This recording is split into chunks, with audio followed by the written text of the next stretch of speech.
Hi, this is Shanda Rubin, and you're listening to Brothers on Tennis. Yo, yo, yo. What's up, everybody? This is your boy Isaac. And this is your boy Bryce. And we are Brothers on Tennis. And Bryce, we had a good amount of tennis last week, man. I mean, there was just like 3 men's tournaments that was just popping. Now, unfortunately, we didn't have any ladies events, which was a bit disappointing. We got one coming this week, so that's all good. But yeah, right. We at least had the 3 last week, so the ladies went and they chilled for a quick second. And so we had 3 tournaments, man. What did you think about the tournaments that happened last week, my man? Well, you had one 500 level tournament there in St. Petersburg and in Russia, and we knew that was going to be a good one. But I was also surprised it was a decent field that we had in Germany and at Cologne, and we will definitely talk about what happened there. Yes, and then, of course, for the clay court specialist in the back. We had the Santa Margherita di Pula, whatever, in Italy. It was a 250 tournament. It was Italy, and it was for those people who had separation anxiety from red clay. So they needed to just hang on a little bit longer. So we'll at least acknowledge that went on. That's but right. Let's definitely start with the St. Petersburg Open because for me, in general, the tournament pretty much went to form with one major exception. Mm-hmm. And that was, I thought, especially with the way Medvedev went out at the French Open, right? He was going to come back and be like, okay, I'm defending champion back at home. I'm about to, show these people what it's about. And unfortunately, Riley Opelka was like, I'm going to show you what it's about. We're going to be the USA and Russia. And he took him out in 3 sets. And that was the big surprise for me in the tournament. What about you? I'm sorry there, brother. It looked like you froze on me just a little bit there. But okay. No, but for me, what you were saying as far as Medvedev goes, that was a bit surprising, but like I told you though, Riley Opelka, he got that 7-foot big man game, and he got up out there and he was just like, Medvedev, ain't nobody scared of you. I'm about to take it to you in your own country, and and there you have it. And I ain't scared. And I mean, honestly, for him to be able to pull it out in 3 sets after taking that whole biscuit in the first set, that was actually good play on Opelka's side. So yeah, that was, it was surprising because I think you and I both had kind of said, hey, it's probably going to be Russian final, Medvedev versus Rublev. And Medvedev just, he still got that layover from the French and just can't quite get it together. And I mean, but like I said, I like Riley, so I was definitely not hating on that result. I was hating on the fact that he got stolen by Borna Coric the round after that, though. I was like, Coric, get him. Get his tall ass out of here. I like Riley. Oh, man. But Bryce, I'm going to say this to you, and I'd like to get your opinion on this. So, you know how we kind of bust on Petra Martic on the women's side for just, she just always is just sort of there, even though we just don't quite understand her or her game or her skill. Honestly, for me, and I hate to say this, that's kind of how I feel about Borna Coric. I don't understand what's spectacular about him, but for whatever reason, he's just always around, though. He's always sort of just in the mix of things. And, I mean, his game is, to me, it's a good game. It's a clean game. I feel like he's maybe, how they call somebody a 2.0 who's a, better than. I call him like the 0.5 Djokovic because to me he's just he's just that level down from a Djokovic. So nothing just about him really truly impresses me, but he's always around and he's getting things done, which is so surprising for me at least. What are your thoughts just on Borna Coric, bro? What do you think about him? Well, I'm typically not a huge fan of his because he usually ends up beating my people, which annoys me. But he's somebody probably the players don't like to play because when he gets in those zones where he just doesn't miss. Yep. And that's the dangerous thing. I mean, especially if he's playing an aggressive player, if they're on their game, they're going to hit him off the court. Right. But if they're not, cue Roger Federer, because Roger Federer, he's beaten Roger Federer before, so it's so weird to me. But yeah, I did not going into that match, Church versus Milos. I did not think Church was going to win that match. I was shocked, especially again.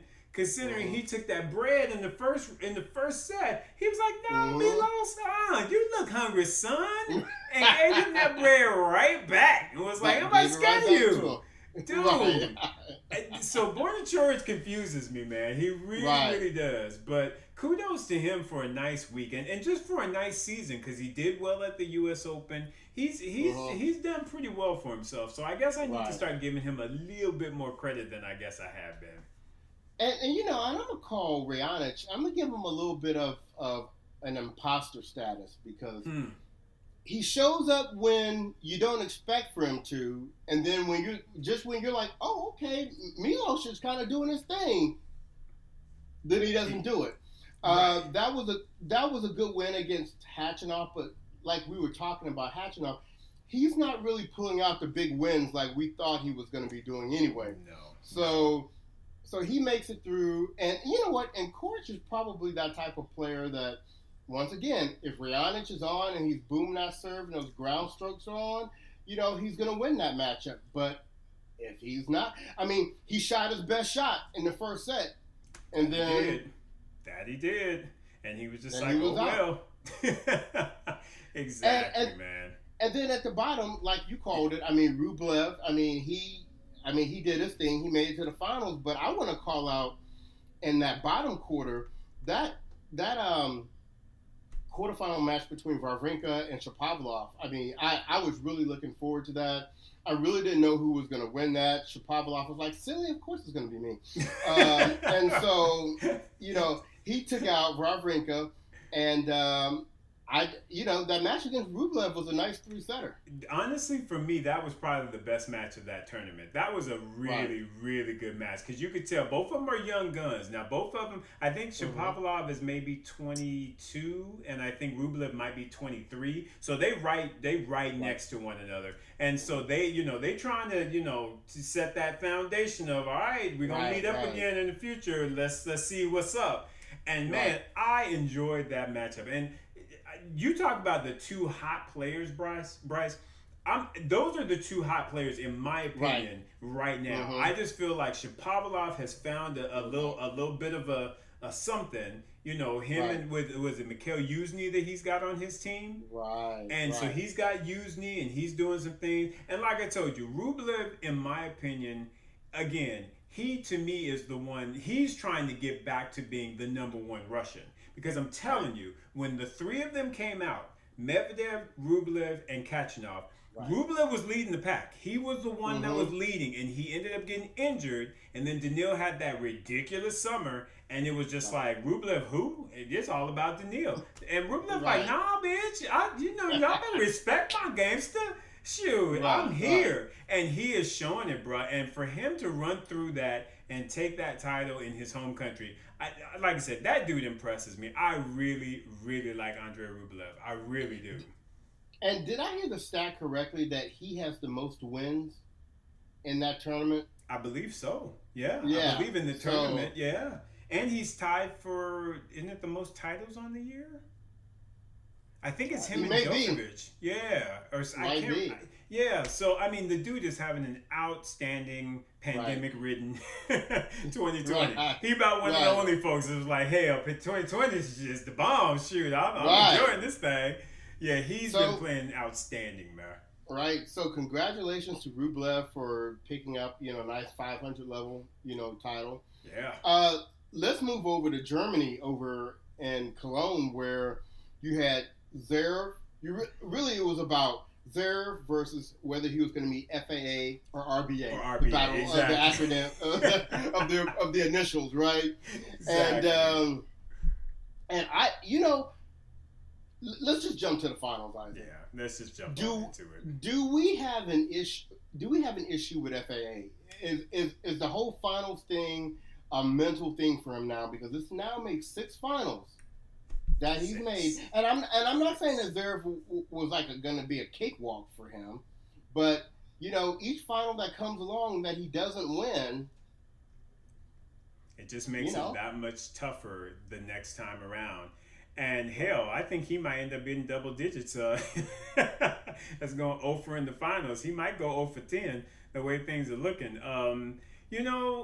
It unlike the serving issues that we were kind of talking about with Coco Gauff, I don't know that this is too big of a deal, because we've seen some Grand Slam champions and the Andy Murrays and the like, who have lost a ton of their first finals, and then they finally got it, and then they just went on a tear. And I honestly believe that will be the case for Felix, because it's not like he hasn't won anything like in the other levels of tennis. So I do believe that he's okay. I'm not as concerned, but do I think he'll?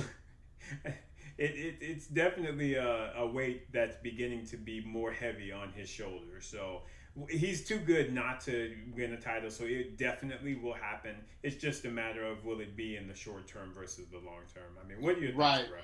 No, exactly that. And I was just getting ready to say, I was talking in another group earlier where I was saying, FAA has been ahead of the curve thus far, right? Yep. And so now he's just kind of showing that he's not going to be necessarily one of these prodigies that just jumps on the tour and just takes over, right? Right.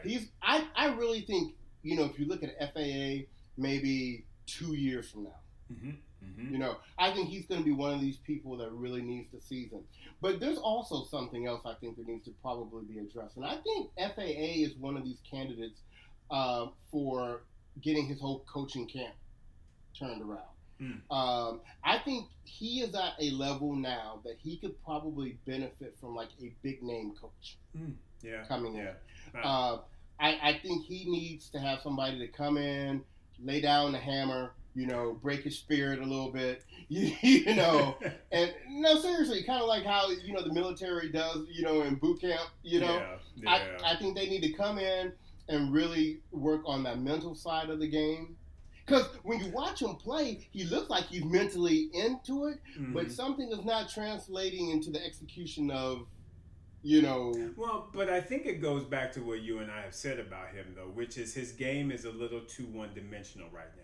He's power on power, and you've got to be able to. I never see him change up, and I was even watching that match. It was like, throw in a high ball, throw in a drop shot. I mean, you don't always have to try and push your opponent off the court. Try some finesse. Try some different things.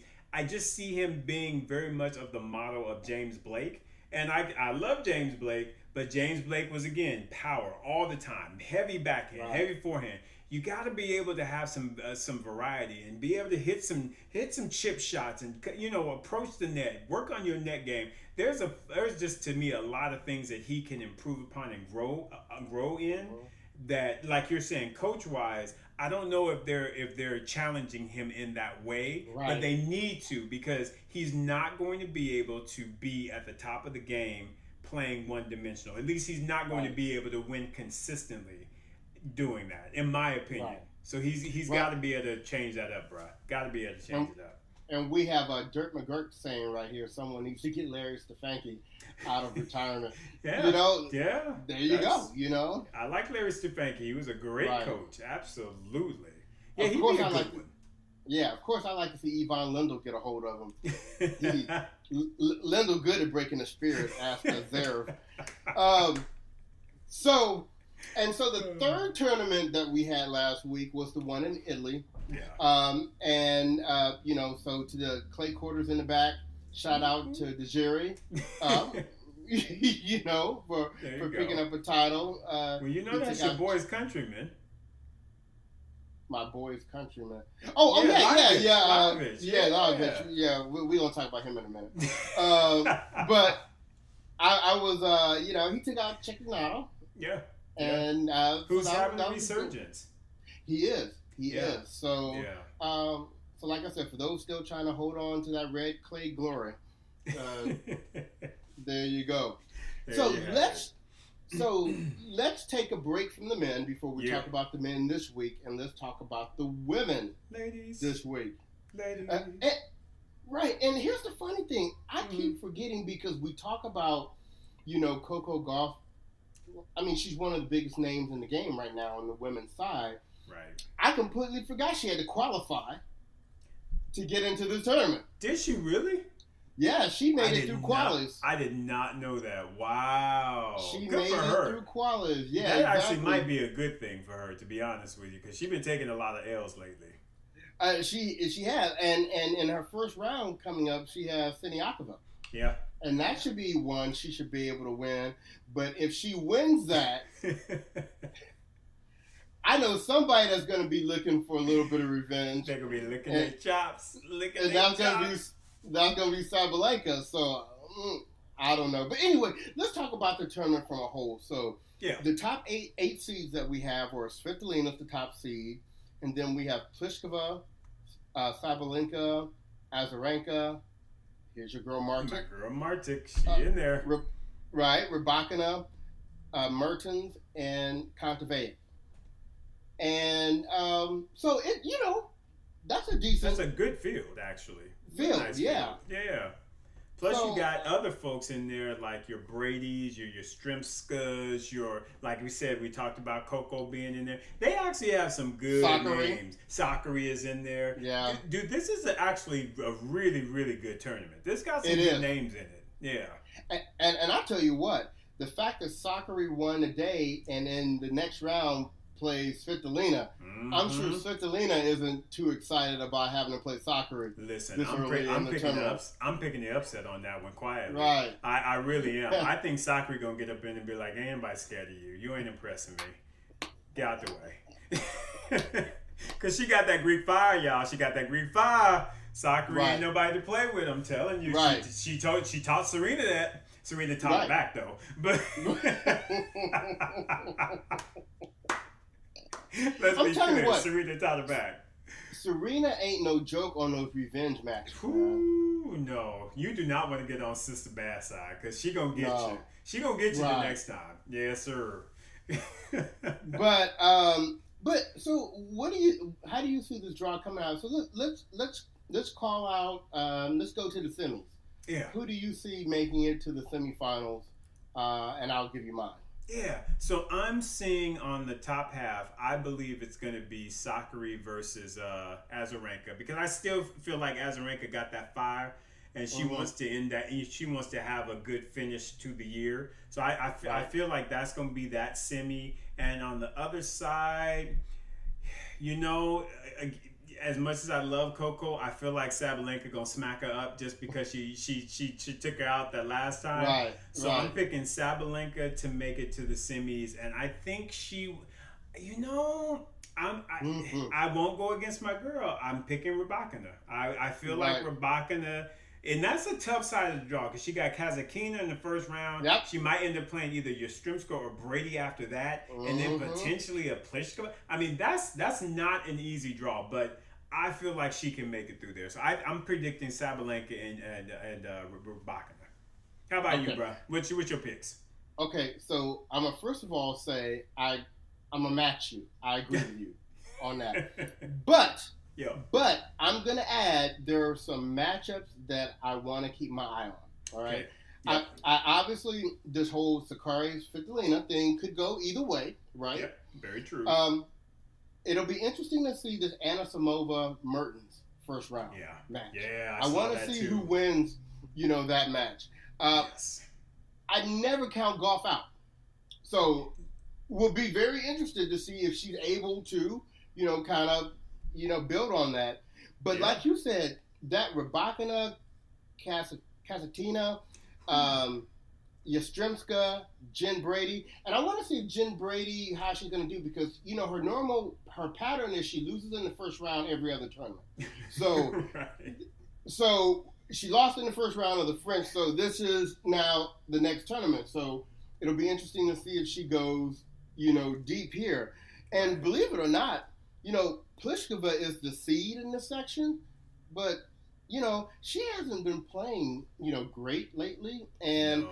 I think Brady, Yastrzemska, or Rybakina could take I her out. think any of those three could take her out. Mhm. I absolutely 100% believe you there because yeah, she just does not look in form, and I just don't know if she just hasn't had enough reps or what have you. But yeah, Pliskova is definitely not looking as clean as she typically does. So yeah, yeah, So man, I'll go first for the finals. I think yeah, I'm gonna go with the Azarenka Rybakina final, and I'm picking Azarenka to okay. Yeah, God dang it, I think you might have stole mine because I was picking win. Rybakina to make the final. That's for sure. Okay. Did I say Sakari Azarenka? Yeah, Yes, you did. I can't go against Azarenka because she's like I said, she's the informed player. So I have to I Mhm. have to match you there, bro. I believe that it will be a Rybakina Azarenka final. I believe Azarenka will take her out though. Is that who you said? Yeah, Oh, Azarenka. Just from the experience okay. standpoint. I'm gonna go to with just to be different. I'll go with Rybakina. That Okay, way, at all least right. we'll have a little bit of difference. We'll have a little Right, controversy, a little bit. right. And then honestly, there's only one more tournament for the women, this year, and that's going to be the week of November the 9th, Yeah, Lens. that lens And we tournament. Yeah. and we remember who the defending champion is. Oh, it's Coco, right? It's Coco Gauff, Yeah, right? that's right. That's right. So, Yeah, because she got up in there and stole on Ostapenko in the final. right. She made it to the main draw as a lucky loser. That's right. You know. That's right. Yeah. Okay then. So we'll go with that. We'll watch that. But too bad we won't get a women's end of the year championship. Like we Yeah. will for the men. But Yeah. But Bryce is so weird though, bro. And this is not to get off on a whole new tangent, but damn, bro, it's already end of October. I mean, literally, we got 2 months, and then the new year's gonna be kicking off. We'll get to see Fed again. Australian Open will be coming. I mean, so it's really not like we have that much, that long to go before the full tennis right, season is kind of back in swing. So yeah, I get it. I mean, I appreciate the guys for trying to, fit more tournaments in right. the calendar. But yeah, I ain't mad at the ladies either. It's like y'all did good. You had, the Mm-hmm. French and everything. Go and get your break in, get a nice Right. 2 months and just chill out. And let's be ready to get it come January. Right. So Right. yeah, man. Yeah. All right. Well, let's jump to the men, Yeah. and we have actually two really good tournaments this week. Yeah. Yeah. The first one we'll start off with is the one in Antwerp, Belgium. Mm-hmm. And we have for seeds there, number one seed is David Goffin. Mm-hmm. And then we have Karina Busta, Yeah. Hachinov, Dimitrov, Rjanic, my boy Larovich, Yep. Taylor Fritz, and the Demon, Alex Demignon. Demon, Now, I'm going to just go out here already and say I was torn with this first round matchup between Tiafoe and Larovich. I was going to ask you that. I was going to be like, Right. who were you rooting for? Then Well, don't you and lie. Who'd you root for? No. What? No, because Larovich is on Team Bryce, Right. and Tiafoe is a brother on tennis. That's So, right. so I was just like, let the best man win, and I guess the best man was Tiafoe today. Yeah, he got it in that second set tiebreaker, which they went to 6, so 8-6. So he played him strong. Yeah. So, and honestly, I would expect for Tiafoe to win indoors. Yeah. His game is a little more conducive to that surface than Larovich. Even though Larovich can play indoors, Oh, yeah. Tiafoe's game definitely has a little more of an edge there. Right. But how do you see this tournament progressing? Who do you see maybe making it to the semifinals? Yeah, it's funny. I looked through some of the first round matches, but I didn't actually look through to the semis. So I can go first. Sure. Then, because I guess you went first last time. Yeah. So for me, I actually see in the top and the semifinals in the top. I think Goffin is going to meet Dimitrov.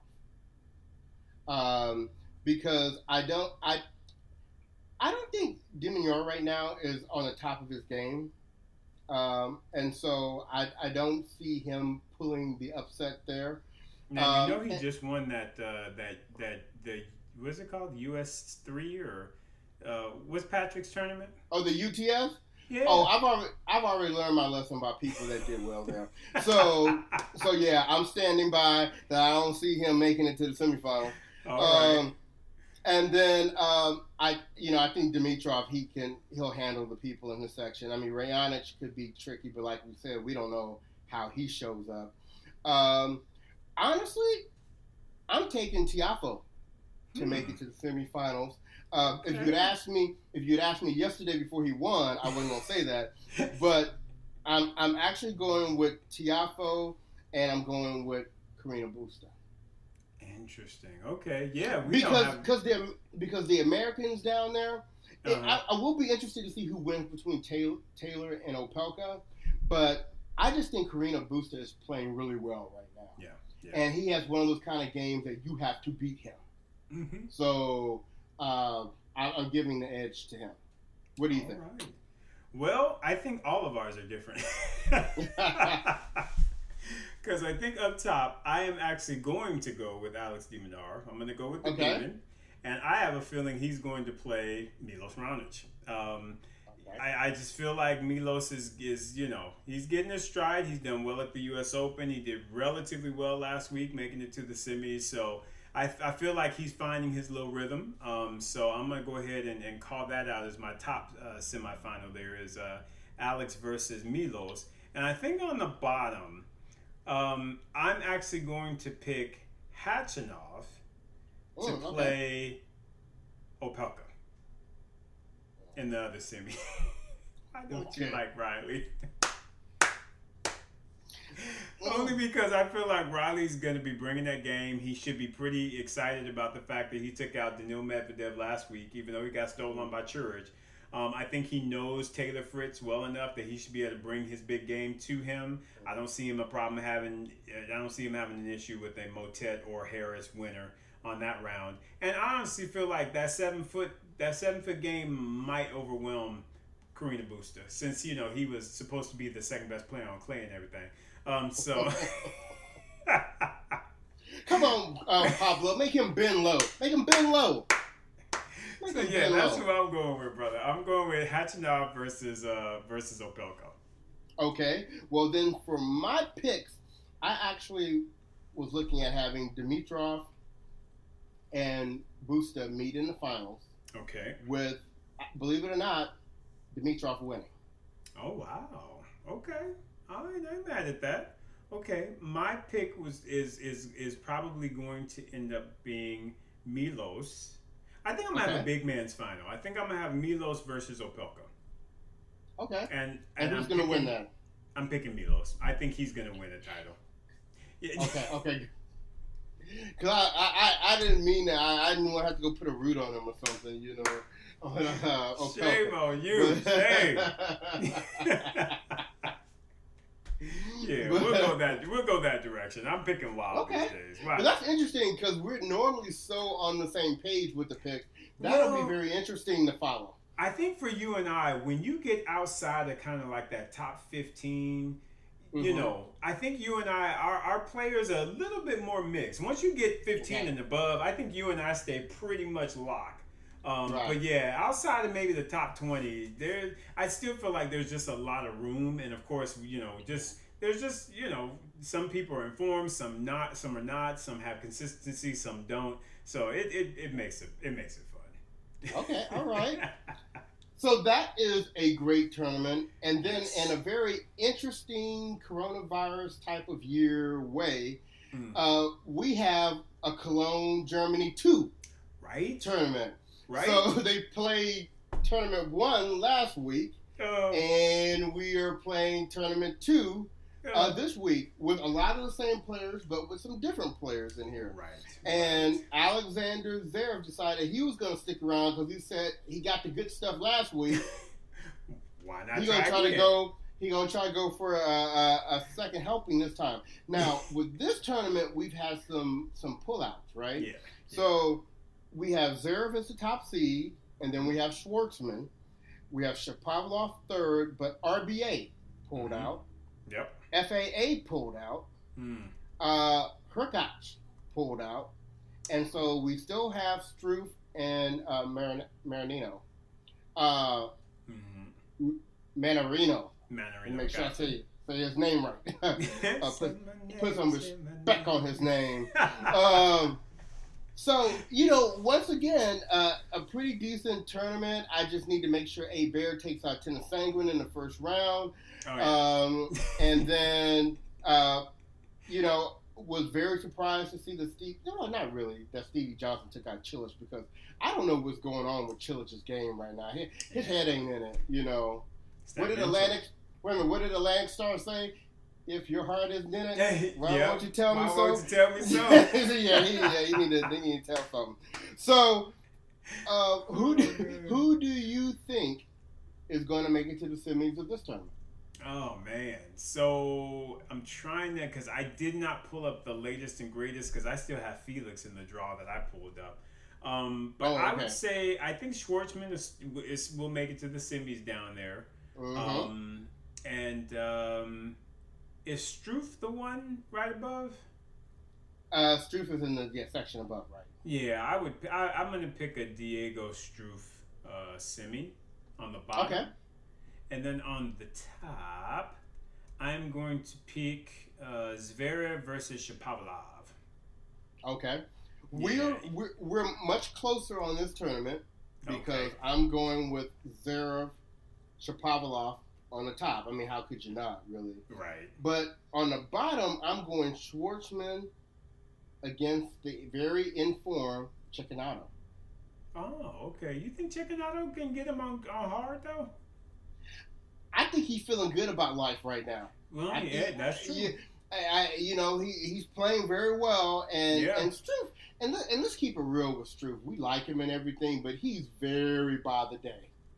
His mental ain't quite tight. Yeah, he's all over the place. Now, the one thing he does kind of have going for him, where you may have a little something with Struff, is they are in Germany. So he does, kind of have home court advantage if there's such a thing in this Corona period. But I'm just going out there. He had such a strong week last week, and it's gonna be let's keep it going. That's right. Yeah. No, I got you there. Ain't nothing wrong with that. I like that prediction. So, what are we talking about finals and winner? Oh, so for me, I've got Shapovalov because I think he's going to take out Zverev. I got Shapovalov versus Schwartzman, and I actually have Shapovalov winning a tournament. It would be hard for me to believe, as well as he's been playing, that he that he's going to end this year without winning a tournament. He's playing really, really, really well, and I just think that he'll take out Diego. I feel like he'll be able to get him on this occurrence. What about you, bro? Well, I'm gonna do the flip, man. I got the same final, but a different winner. Oh, okay. You got Schwartzman. I think Schwartzman is feeling himself right now. And I agree with you. I think Shapovalov has found something in his game. But at this moment right now, Schwartzman is like, look, if you're not Djokovic or if you're not Nadal, I am not trying to play with you right now. So, right? Anyway, scared of you. Yeah, so it's good. That'll be something for us to watch for. Yes, absolutely. It'll be good tennis this week. It should be good. Right. Well, we got a few more minutes, and people out there that are online, if you got any questions, if you got any things you want to throw up at us, this is the time to do it. Isaac, what I want to throw to you right now is we had a big announcement this week, and that was Taylor Townsend announced that she will become a mother in March of 2021. Sir. What are your thoughts about that? I tell you what, I was surprised, very happy for Taylor Townsend, very happy for her. And I think it goes to kind of what we were talking about before. As long as we better understand as fans, because again, we're invested and we want the best out of those folks that we support. And so knowing now that, she is pregnant, she's expecting a child, then I'm like, oh, okay, now this makes a lot more sense now.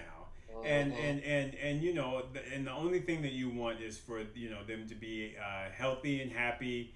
And you know, I'm just yeah, good for her. And you know, she's about to join the ranks of the other women, you know, who are mothers on tour. Because we definitely saw you know, just a just craziness at the U.S. Open. I mean, the moms was like, look, y'all got to get out the way because we got something to do here. So no, good for her though. Good for her. How about you, bro? When the news broke and everything, what were your thoughts and what was going through your head? Well, it explained a lot, right, for me. So number one, it explained why she didn't go to the French Open, because I was like, why wouldn't she in Asia play when they just made it to the semifinals of the U.S. Open? Exactly. But also apparently she was pregnant at the U.S. Open. Right. So it kind of, also explained some other things for me. So I just, and we have someone here saying, will Taylor return as a better or worse player?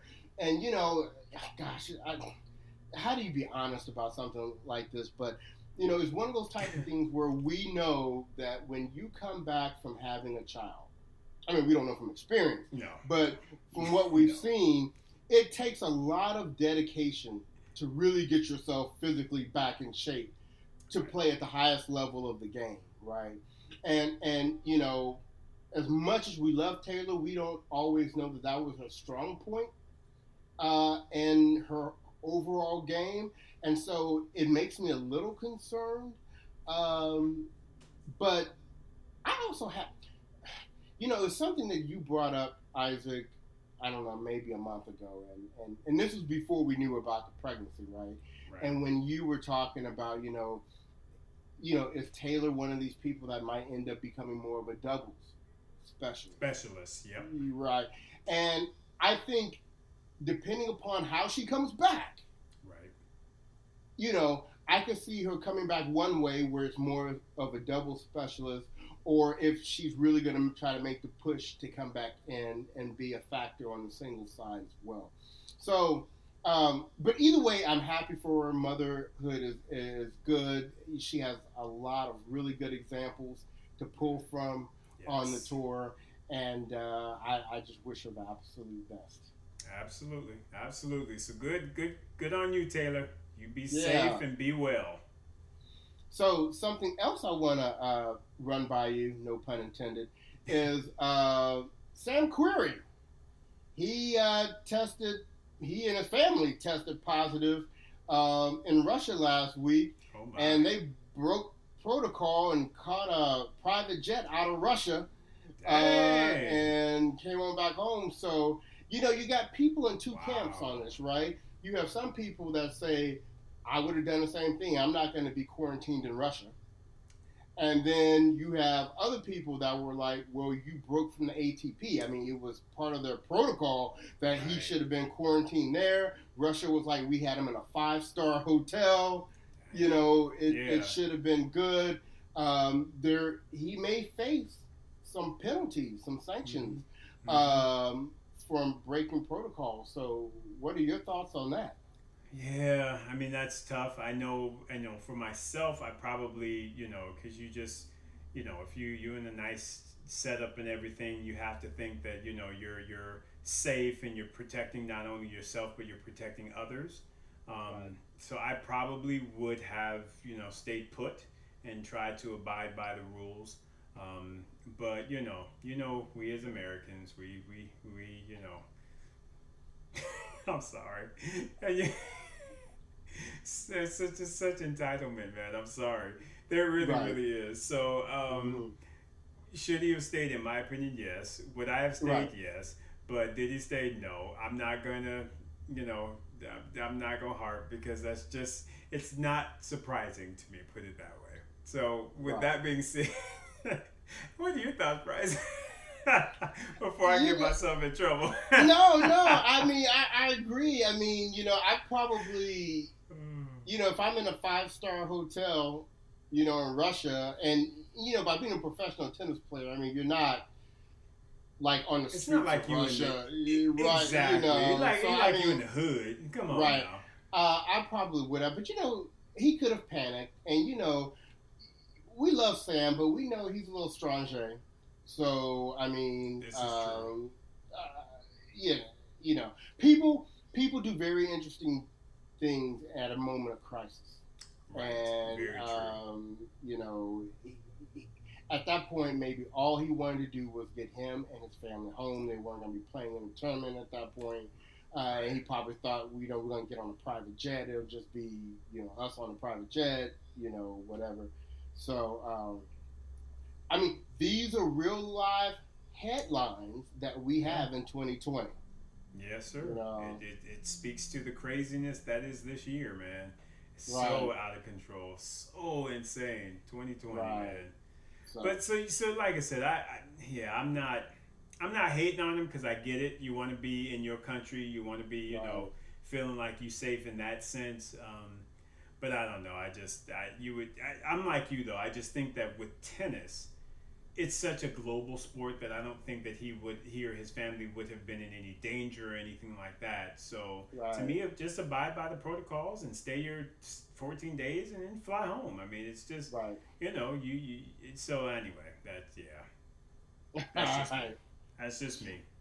Well, before we, get on, did you want to give any kind of update on our merchandise again? Yeah. So, folks, we are again making some advancements with our merch. We are looking at some different colors. So, listening to the feedback that you all have provided. So, thank you very much. We started off with the clean white. Just keeping it nice and basic. But now we're introducing some colors, and they hopefully will be out here, within the next month. We're hoping. So we're keeping our fingers crossed. We're working with, the necessary people. Got to get the website updated and what have you. But yeah, expect some new colors to be coming at you, and we then hope to be able to, open things up to let you guys get fitted for your gear. Yes, sir. Right. Yeah, And that's really good news. And I think the colors that we're coming out with, right, are like black and blue Yes. and like a gray.